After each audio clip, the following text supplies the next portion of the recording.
Buongiorno e ben ritrovati a un nuovo appuntamento con A Voi la Linea. Noi siamo la prima regione in Italia che di fatto ha un recupero quasi totale rispetto al 2019, che era già stato un anno dei record per quanto riguarda il turismo. Le previsioni parlano di un solo meno 1,29% rispetto al 2019. A dirlo Massimiliano Fedriga, il presidente della regione Friuli-Venezia Giulia, oggi in visita alla BIT di Milano, dove è stata presentata anche la Lonely Planet, la prima guida internazionale in inglese dedicata alla regione e realizzata dalla casa editrice.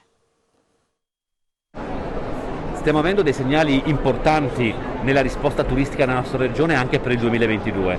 Devo dire che l'anno 2021 è stato un anno sopra le aspettative, ma il 2022 di fatto ci farà recuperare, secondo le previsioni anche di Demoscopica, l'afflusso che abbiamo visto nel 2019, l'anno dei record per il Friuli-Venezia Giulia. Siamo la regione che in Italia recupera di più in assoluto rispetto al 2019 nel 2022 e noi stiamo puntando proprio a questo, cioè cercare di stabilizzare il turismo sapendo le difficoltà internazionali ancora che ci sono e quindi il turismo di lungo raggio soffrirà, ma invece il turismo nazionale potrà darci delle importanti soddisfazioni per continuare a far crescere l'attrattività del nostro territorio. È importante la presenza di Lonely Planet in Friuli-Venezia Giulia con questa guida che viene fatta anche in inglese e quindi anche che guarda al turismo internazionale.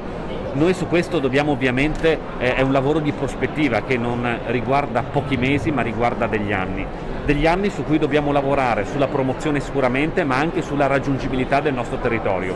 Per questo anche le importanti interlocuzioni che abbiamo con le compagnie aeree per i collegamenti con il Friuli-Venezia Giulia è un'altra parte fondamentale, perché al turismo e al turista dobbiamo dire quanto è bello poter visitare Friuli-Venezia Giulia, ma ovviamente dobbiamo anche dargli la possibilità di arrivarci e quindi l'integrazione di queste strategie per la mobilità e la promozione è fondamentale. I soci dell'Assemblea della Comunità Linguistica Friulana si ritroveranno nel pomeriggio alle 17:30 a Udine. Giovani e scuola sono due dei temi al centro dell'attenzione dei sindaci del territorio. Ci anticipa alcuni temi il presidente dell'ACLIF, Marcus Maurmeier. Importante appuntamento questo pomeriggio alle 17:30 a Palazzo Belgrado. Che cosa succederà? Ci sarà l'Assemblea Generale dell'Assemblea di Comunità Linguistica Friulana, un'occasione per i sindaci per confrontarsi su quello che è stato fatto l'anno scorso, tantissimo, anche grazie a Telefriuli con il lancio dell'Isnovis, e poi per lanciare nuovi progetti per il futuro. Vogliamo puntare l'attenzione su alcuni progetti in particolare che, se non ho capito male, coinvolgono proprio i giovani. Sì, la prima idea che vorremmo sviluppare insieme ai sindaci è una valorizzazione del friulano attraverso i consigli comunali dei ragazzi. Tantissime amministrazioni hanno fatto nascere con la collaborazione degli istituti comprensivi questi consigli, queste assise che coinvolgono i piccoli. E vorremmo che i più piccoli parlassero, discutessero al loro interno su come valorizzare la lingua friulana, la cultura friulana e poi stimolassero i consigli comunali dei grandi nell'attuare delle politiche di sviluppo della lingua friulana. Parliamo di giovani, c'è un tema importante relativo alla scuola. Sì, è un tema veramente importante questo, un po' dimenticato, forse non conosciuto. Tanti comuni stanno affrontando il problema della denatalità, che significa anche la riduzione del numero minimo di studenti all'interno delle classi. Questo significa chiudere delle scuole, perché nel tempo meno di 15 ragazzi significa doverli portare da qualche altra parte. Abbiamo scoperto dal Veneto che alcuni comuni stanno chiedendo di essere riconosciuti come minoranza linguistica friulana, perché in questo modo possono utilizzare la legge 482 che tutela le minoranze linguistiche, che prevede che nei comuni dove c'è una minoranza linguistica il numero minimo di studenti diventa 10 anziché 15. Quindi noi che siamo in una regione speciale, che abbiamo 3 minoranze linguistiche, dobbiamo chiedere che l'ufficio scolastico regionale avanzi una richiesta di aumento del personale per soddisfare le necessità delle minoranze linguistiche presenti nella nostra regione. Potenzialmente quanti comuni sono in queste condizioni? Beh, io direi che sicuramente i comuni della montagna ma hanno già una loro riserva. Tanti comuni della pianura stanno iniziando a toccare questo tema. Io credo che da qui ai prossimi 10 anni almeno una cinquantina di comuni avranno questo problema. È un problema veramente impattante, perché un comune che vede chiudere le scuole o ridurre il numero di servizi significa che un comune è poco appetibile dal punto di vista della residenza, quindi la gente potrebbe scegliere di andare a vivere da qualche altra parte. C'è un'altra questione, quella della bandiera del Friuli. Sì, bandiera che vogliamo collegare, grazie anche alle iniziative della Regione, dell'Arlef, con cui collaboriamo veramente in modo proficuo. Vorremmo lanciare come sindaci una nuova proposta, che è quella che la bandiera del Friuli non sia esposta solo il 3 aprile, ma prendendoci noi la responsabilità, approvando un regolamento di consiglio comunale, introdurre delle altre date che siano significative per la storia del Friuli, a partire dal 27 febbraio con la Zoiba Grasse, piuttosto che magari il 6 di giugno in occasione della ricorrenza del Beato Bertrando, o il 9 di ottobre a ricordare la tragedia del Vajont, che in qualche modo sta a significare il rapporto dell'uomo con la natura. Tutte date che toccano il nostro territorio, che toccano il Friuli in particolare, e che potremo semplicemente ricordare come già ci viene imposto da parte dello Stato con l'esposizione della bandiera in queste occasioni dai pannoni dei nostri municipi. Dall'immersione nel bosco al kayak lungo il Natisone, dai tour in bicicletta fino alla scoperta dei luoghi della cultura. Siamo a Cividale del Friuli, che punta sul turismo slow e sostenibile. Dopo il successo dello scorso anno ripartono le iniziative di Cividale tra natura e cultura. Sì, anche quest'anno abbiamo deciso di riproporre questa iniziativa che, ricordo, è nata l'anno scorso perché comunque dopo il primo lockdown le attività all'aria aperta erano quelle di più facile realizzazione, quindi abbiamo cercato di fare di necessità virtù e abbiamo voluto intraprendere questo nuovo percorso che vuole promuovere, sostenere e incrementare il turismo lento. Le iniziative si suddividono in escursioni da poter fare a piedi, in bici o un'avventura in kayak per vedere uno dei nostri simboli, il Ponte del Diavolo, da un'altra prospettiva, ovvero dal fiume Natisone. Queste iniziative l'anno scorso hanno, riscontrato una buona adesione. Quest'anno ripartiamo già con il mese di aprile e andremo fino ad ottobre. Sono già possibili i vari percorsi da visionare sul sito del comune www.cividale.net o consultando le pagine Facebook, Ufficio Turistico Cividale, o la pagina Instagram. Oppure, per chi vuole, ovviamente ha la possibilità di venire qui a Cividale, può andare all'ufficio Informacittà che si trova in Piazza Duomo e così potrà trovare tutte le informazioni sia sulle date che sul tipo di itinerario. Una cosa che tengo a dire, sono tutte esperienze alla portata di tutti. L'obiettivo è quello di promuovere le bellezze naturalistiche del territorio con un turismo slow e anche con un turismo sostenibile. Assolutamente sì, poi quest'anno avremo delle esperienze come l'immersione nel bosco che si svolgerà al Bosco Romagno, che sarà un'esperienza sensoriale, così l'abbiamo definita. Sono tutte sostenibili e hanno anche uno scopo che non è secondario, ovvero quello che, oltre a far conoscere degli angoli magari ancora non esplorati della nostra città, hanno anche l'opportunità di promuovere alcune realtà del territorio a livello di aziende, perché ad esempio per quanto riguarda Cividale by Bike ci saranno in media 2 soste per ogni tappa, dove le aziende che hanno aderito potranno ospitare per presentare i propri prodotti alle persone che in quella giornata avranno deciso di scoprire Cividale sulle 2 ruote. Un'ultima novità di quest'anno è il coinvolgimento, sempre più importante, anche da parte dei bambini.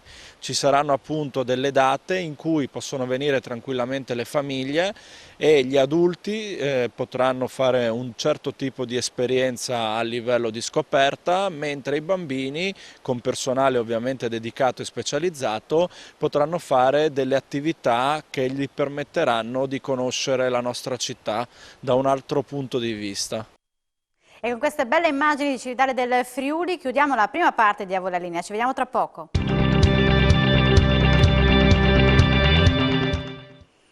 Bentornati ad A Voi la Linea. Apriamo ora il capitolo dedicato alle celebrazioni per i 170 anni della Polizia di Stato. Partiamo da Udine, che ha festeggiato la ricorrenza con una cerimonia in sala Aiace. È stata sottolineata l'importanza della collaborazione tra le forze dell'ordine, aspetto che ha consentito di far migliorare la qualità della vita e la sensazione di maggior sicurezza, con un importante calo dei reati. Un saluto ai nostri amici telespettatori, mi trovo in sala Aiace a Udine, dove si è appena conclusa la cerimonia in occasione del 170° anno di fondazione della Polizia. Una festa molto sentita, molto partecipata, caratterizzata anche dalle premiazioni, dalla consegna di encomi, lodi agli agenti che si sono particolarmente distinti praticamente sul territorio, sia per aiutare le persone sia per rintracciare praticamente colpevoli di fatti criminosi. Con noi il questore di Udine, Manuela De Bernardin Stadoan. Lei ha tracciato un attimo il quadro della situazione. Tra l'altro ricordiamo che la Polizia di Stato ha ricevuto quest'anno la medaglia d'oro dal Presidente della Repubblica proprio per quello che, per il fatto di essersi distinta nel periodo della pandemia. Certo, un corpo che quest'anno compie 170 anni in cui ha cambiato ordinamento, nome più volte, ma è sempre stato un presidio a difesa, a tutela della collettività. Sentiamo anche una sintesi dal prefetto Massimo Marchesiello, anche per quella che è la situazione. Approfittiamo di questa giornata per capire quella che è la situazione adesso a Udine per quanto riguarda l'accoglienza. Sì, al momento è tranquillizzante, ma come io dico spesso non bisogna mai abbassare la guardia, nel senso che poi il sistema di accoglienza è fortemente provato. Quindi abbiamo recuperato molte strutture di accoglienza per emergenza ucraina ovviamente, ma siamo sempre in bilico. Buon ultima l'emergenza della rotta balcanica, che comunque lo sappiamo benissimo in questo periodo può essere comunque importante. Al momento la situazione è sotto controllo grazie anche alla disponibilità e poi all'attività continua che comunque la Polizia di Frontiera svolge al valico, su cui l'identificazione è fondamentale. Al momento non abbiamo segnali di insicurezza dal punto di vista dell'accoglienza, però ovviamente dobbiamo stare molto attenti e sempre calibrati in un difficile equilibrismo. Vi state trasferendo, ormai ci siete nella nuova sede di Via Fracchiuso, quindi lei l'aveva detto, l'aveva dichiarato ai nostri microfoni, detto fatto nel giro di pochi giorni. No, pochi giorni no, guardo il sindaco perché gliel'avevo promesso, ma perché è giusto anche per il sindaco di riappropriarsi di una sede storica, perché ovviamente è una sede storica, è un edificio importante, che però noi volentieri cediamo perché comunque abbiamo delle difficoltà anche logistiche, su cui invece la nuova sede, quella dell'ex ospedale militare, sicuramente ci viene incontro. Sede ampia su cui faremo un'inaugurazione ufficiale. Adesso siamo in fase di trasloco. Bene, ringraziamo anche il prefetto di Udine, Massimo Marchesiello, e chiudiamo questo collegamento con il sindaco di Udine, Pietro Fontanini, che è intervenuto alla cerimonia.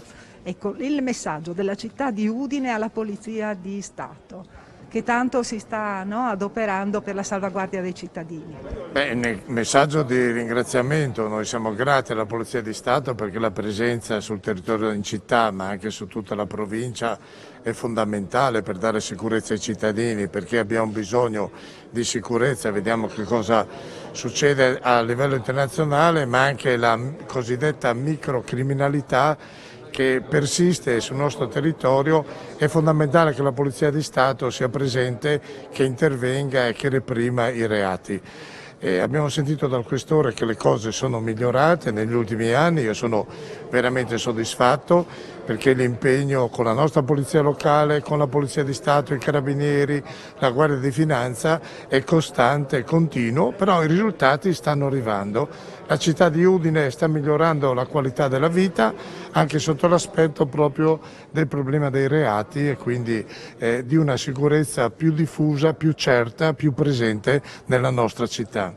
Bene, ringraziamo anche il sindaco di Udine Pietro Fontanini, qui da Sala Aiace, dove si è appena svolta la cerimonia per il 170° di fondazione della Polizia di Stato.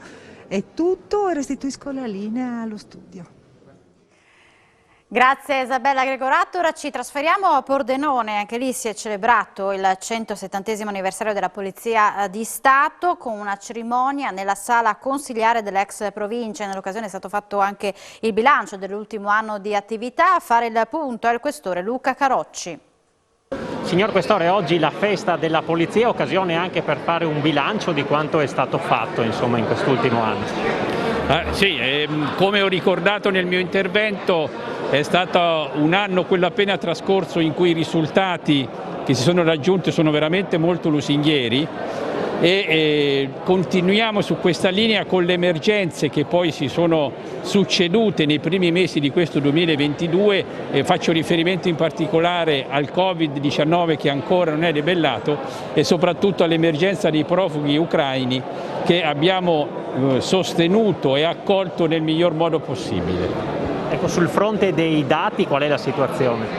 No, sono dati positivi che riscontrano una situazione dal punto di vista della criminalità a Pordenone che è assolutamente al di sotto della media, molto al di sotto della media nazionale e quindi con una percezione anche della sicurezza su cui io tengo molto e ho ricordato molto nel mio intervento che mi sembra assolutamente positiva nella cittadinanza di Pordenone. Tante le attività fatte un po' in tutti i settori, come diceva, a cominciare dalla pandemia con le vaccinazioni e poi la presenza costante sul territorio. Ma noi dobbiamo farci vedere dal cittadino, farci vedere, farci riconoscere, essere disponibili alle rimostranze o alle osservazioni che il cittadino ci fa, perché non possiamo essere ovunque, il cittadino è ovunque e quindi è la prima sentinella del territorio dove vive ed è la prima persona che si accorge che c'è qualcosa che non va. Il nostro dovere è di starlo ad ascoltare e di intervenire laddove è necessario. Ha ricordato anche la collaborazione con le altre forze dell'ordine.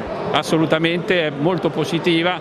Non ho avuto modo di entrare mai in contrasto con i vertici dell'Arma dei Carabinieri o della Guardia di Finanza o della Polizia Locale, anzi siamo stati sempre supportati sia per quanto riguarda la gestione dell'ordine e la sicurezza pubblica che per quanto riguarda invece la gestione delle emergenze che si sono avvicendate nel corso degli ultimi mesi. Poi oggi è occasione anche per assegnare gli encomi, le lodi e i riconoscimenti a quanti sono andati in pensione. Sì, beh, certo, noi approfittiamo della cerimonia con cui celebriamo il nostro anniversario per dare un riconoscimento a chi si è particolarmente distinto in servizio e cosa che mi fa molto piacere. Quest'anno ho voluto che venisse dato un riconoscimento anche a chi ormai in quiescenza ma ha dato tanto alla Polizia di Stato ed è quindi è giusto che venga riconosciuto quel suo impegno anche dopo che non è più in servizio. Il vostro impegno continua sempre in questura, insomma, l'accoglienza dei profughi ucraini? Certamente, abbiamo avuto una riduzione, una contrazione degli arrivi negli ultimi 2 settimane, ma purtroppo la situazione in Ucraina, come tutti sappiamo, la guerra non è affatto cessata. Noi siamo comunque pronti ad accogliere i profughi con tutto l'affetto anche che le persone che fuggono dalla guerra meritano. Il Ministero, per fortuna, a partire da quest'anno ha previsto un reintegro e un rinforzo del personale che ci auguriamo tutti il prossimo anno sarà ancora più importante e quindi riusciremo a far fronte in maniera molto migliore alle esigenze che dobbiamo in qualche modo combattere. E a Trieste il questore Irene Tittoni ha fatto il punto sul 2021, rispetto al 2020 si è registrato un aumento dei reati e il procuratore Antonio De Nicolo parla di crescita legata al lockdown. Il 2021 a Trieste è stato un anno molto particolare per tutta una serie di situazioni che si sono verificate. Faccio riferimento in particolare alle mega manifestazioni che hanno interessato Trieste e che addirittura hanno polarizzato su Trieste e anche i manifestanti provenienti da altre città italiane. Ci sono stati tentativi di infiltrazione da parte di frange estremiste all'interno appunto delle manifestazioni stesse. L'attività che abbiamo posto in essere ha consentito di gestire in sicurezza anche questo diritto di manifestazione. Progressivamente, anche grazie al diciamo, al supporto della società civile, faccio riferimento anche alla sottoscrizione delle firme che c'è stata da parte della società civile di Trieste. Il tutto, unitamente alle istituzioni, ha consentito di normalizzare quelle situazioni di criticità che si sono verificate. Procuratore, il bilancio di questo 2021-2022 dell'attività della polizia vede un aumento dei crimini. Va precisato che però c'è stata la pandemia e quindi il lockdown. Certo, un aumento direi abbastanza contenuto, non c'è stata un'esplosione di violenza. Non dimentichiamoci quel brutto fatto di settembre, che però, come anche il procuratore generale aveva sottolineato all'inaugurazione dell'anno giudiziario, è un episodio assolutamente isolato, non è segno di una trasformazione di Trieste in città invivibile, è e rimane una delle più belle e più vivibili città d'Italia. Possiamo dire che la pandemia, con la convivenza forzata che ha comportato, è probabilmente la causa di questa recrudescenza, che non mi sembra però gigantesca, cioè c'è stata indubbiamente, ma non siamo a numeri che devono farci preoccupare rispetto a quello che accadeva l'anno precedente. Fatti di stalking, fatti di maltrattamenti in famiglia, ohimè ce ne sono stati e purtroppo ce ne saranno ancora, non sono reati che riusciamo a debellare così. Serve una formazione culturale importante, serve una adesione ai nostri valori delle tante etnie che accompagnano la nostra vita civile e che si inseriscono nel tessuto economico della città, facendone parte integrante e assimilando dentro di sé anche il bagaglio di conquiste che per noi è ormai un retaggio di anni passati e che per tanti deve ancora avvenire. In questo senso c'è stato anche un aumento degli omicidi, tutti fenomeni però circoscritti e magari anche frutto di, nel caso del cittadino egiziano, di un disturbo mentale che forse il Covid ha acuito? Guardi, io non sono uno psichiatra, quindi non posso dire se c'è un'influenza tra Covid e disagio mentale. Può darsi che ci sia. Ho notato che dopo il Covid sono aumentati anche i suicidi, che sono gesti chiaramente contrari ai principi di autoconservazione che ognuno di noi ha, e quindi credo che ci possa essere stato, ma dovrei essere uno psichiatra per saperlo. In ogni caso sono omicidi sempre frutti di impulsi momentanei, irrefrenabili, quindi non segno di criminalità organizzata, non segno di una città più pericolosa. In questo senso c'è anche stata una grandissima attività per quanto riguarda il Covid, l'ha ricordato il Questore, soprattutto per il tema delle manifestazioni, garantire il diritto a manifestare da un lato, ma difendere anche la città. Sì. La polizia ha fatto un lavoro che non esito a definire eccezionale, perché è riuscita in un momento in cui tutti i fari dell'attenzione pubblica europea erano puntati su Trieste a contenere ai minimi livelli i tafferugli e possibili forme di protesta, consentendo a tutti di manifestare anche contro i provvedimenti che il governo ha assunto per la pandemia. Un lavoro semplicemente eccezionale.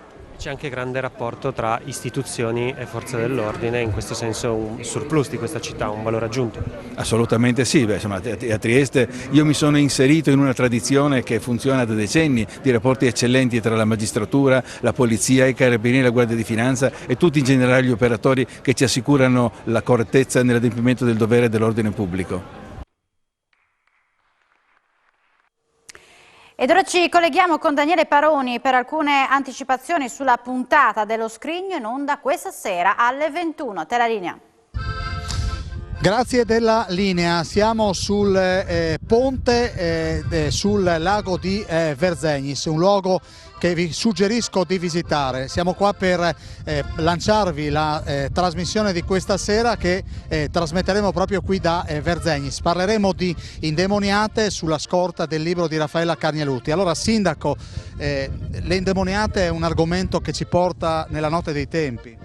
Sì, ci porta a 150 anni fa, quando appunto si è manifestata questa problematica isterica, no? In una piccola frazione del nostro paese, e mi fa piacere riparlare di questo argomento perché comunque è una cosa che fa fatica a uscire però insomma magari parlandone si riesce a smussare un po' gli angoli di questo argomento spigoloso. Assessore Paschini, in molte case di Verzegnis e delle sue frazioni si diceva e si dice miglior non chiacchierare di quell'argomento. Esattamente, miglior non chiacchierare, però lo stesso a Verzegnis, a ori in questi territori. Avete capito che l'assessore ha il turismo e quindi giustamente richiama le persone che ci guardano da casa a venire a visitare questi luoghi. Lei è l'autrice del libro Raffaella Carneluti. Grazie di questo incontro, è stato molto importante, è un libro al quale io ci tengo molto perché è una storia vera, una storia di donne, di sofferenza, ma speriamo anche di riscatto. Allora, avete capito, vi aspettiamo alle ore 21 su Telefriuli con Lo Scrigno, e anche gli amici, gli squali che accompagneranno la puntata stanno già scaldando i loro strumenti. Grazie di cuore, a voi la linea. Grazie a te Daniele. Invece ritorniamo in diretta a Udine. Questa mattina è stata presentata la 24esima edizione del Faris Film Festival, che dopo 2 anni ritorna in teatro. Ci aggiorna in diretta Isabella, a te. Grazie Alexis, grazie ai nostri amici telespettatori. Si è appena conclusa la conferenza stampa, una conferenza stampa molto articolata perché ha praticamente preso in considerazione tutti gli aspetti della 24esima edizione del FEF, quindi grande soddisfazione perché ritornate un'altra volta come prima della pandemia, in sostanza, con noi Sabrina Baraccetti e Thomas Bertacchi. L'obiettivo è assolutamente questo, con questo obiettivo abbiamo lavorato in questi mesi che ci separavano dall'ultima edizione di Farista che era fortemente stata compromessa dal Covid, ma questa volta torniamo in grande forza perché torniamo nella nostra sede naturale che è il Teatro Nuovo Giovanni da Udine.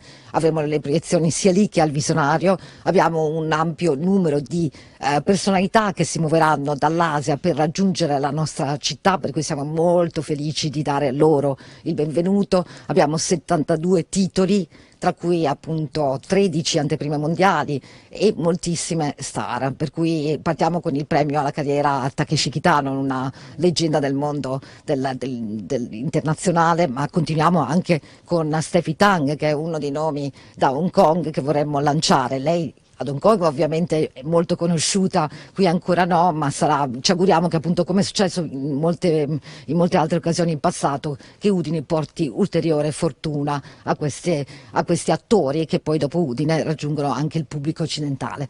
Ecco, tra l'altro a corollario ci sono diverse iniziative, praticamente non si è trascurato nulla, anche l'aspetto gastronomico quest'anno, oltre a tutte le cose di colore. Il tentativo, infatti abbiamo detto in questa conferenza stampa che la parola chiave era appunto connessioni, il tentativo di collaborare con molte realtà del territorio, ma non solo, portare qui anche gli chef da fuori, per cui facciamo questo percorso approfondito sulla cucina giapponese. Avremo il bento creato appunto da questa chef milanese specializzata in cultura appunto gastronomica del suo paese, che lei è giapponese, per cui ogni giorno avremo la possibilità di mangiare questo piatto tradizionale giapponese al Teatro Nuovo. Ecco, e in chiusura Thomas Bertacchi, abbiamo sentito prima l'assessore regionale Gibelli, dice che eventi culturali come questo portano praticamente hanno delle ricadute molto importanti sul territorio. Già nei giorni scorsi si diceva che negli alberghi c'è sold out, quindi per voi è doppia soddisfazione. Sì, anche fatica a trovare posti per i nostri ospiti, perché effettivamente gli alberghi sono pieni. Sì, è doppia soddisfazione, ma soprattutto è stato molto bello vedere come siamo riusciti a collaborare con molti dei nostri colleghi, insomma, del teatro, della musica, del fumetto, insomma la risposta è stata subito immediata. Devo dire, la cosa mi è successo divertente ieri al bar, ho detto ma quanto dura ancora il Farist? No, guarda, il Farist deve ancora cominciare, quindi il fatto che ci sia questo pensiero, che la gente veda, insomma, perché in realtà lo scorso weekend abbiamo fatto alcuni eventi nelle periferie, nei paesi vicino Udine, insomma sì, ci dà soddisfazione, però insomma, adesso dobbiamo pensare a lavorare, la soddisfazione ce l'abbiamo quando finisce il primo maggio. Siete riusciti a resistere, no? Tanto tempo nel periodo della pandemia, anche con i cinema, e adesso finalmente ci siete. Sì, pian pianino, la ripresa. Sì, c'è sempre da lottare, ma insomma sì, ci siamo. Quindi grazie anche a Thomas Bertacchi, grazie a Sabrina Baraccetti, e qui dal Visionario è tutto. Restituisco la linea allo studio. Grazie a te Isabella per questo contributo in diretta da Udine, noi vi ringraziamo e vi ricordiamo che il prossimo appuntamento con l'informazione è alle 16:30, buona giornata.